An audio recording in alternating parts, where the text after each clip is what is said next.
সংবিধান থেকে ধর্মনিরপেক্ষতা ও বাঙালি জাতীয়তাবাদ বাতিল করে দিয়ে মহান আল্লাহর উপর আস্থা ও বিশ্বাস এবং বাংলাদেশি জাতীয়তাবাদ প্রতিস্থাপন করতে হবে।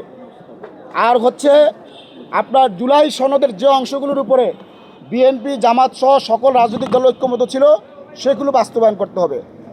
আর চূড়ান্ত সাংবিধানিক সমাধানের জন্য ৭২-এর গণবিরোধী বর্তমান সংবিধান বাতিল করে গণপরিষদ নির্বাচনের মাধ্যমে একটা নতুন সংবিধান প্রণয়ন করার উদ্যোগ নিতে হবে। ২ নম্বর আমি বলবো যে এই যে পিলখানা শাপলা জুলাই গণহত্যা ও গুম খুনের বিচার করতে হবে। জুলাই গণহত্যার দায়ে মৃত্যুদণ্ডপ্রাপ্ত সাবেক প্রধানমন্ত্রী ফেসিবাদী শেখ হাসিনাকে ও তার সহযোগীদের এবং শহীদ উসমান হাদির খুনিদের বাংলাদেশে ফেরত আনতে হবে। আর ভবিষ্যতে যাতে কেউ ফেসিস্ট না উঠতে পারে সেই জন্য ফেসিবাদ বিরোধী আইন করতে হবে। শিক্ষাঙ্গনে শিক্ষার পরিবেশ রক্ষায় সন্ত্রাস বিরোধী আইন করতে হবে।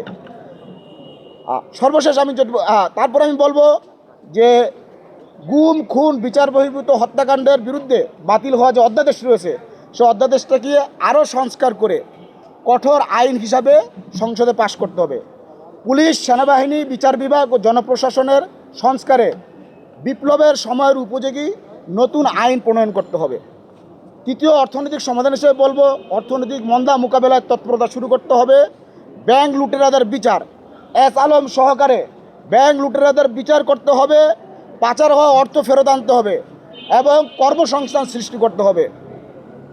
আর যারা এই দেশের বিদেশে অবৈধভাবে পাচার হওয়া এই যে সম্পদ আইনি পদ্ধতিতে আনার ব্যবস্থা নেওয়ার পাশাপাশি আমরা সর্বশেষ বলবো তরুণদের জন্য বিনা সুদে লোন এবং স্টার্ট সহায়তা চালু করতে হবে।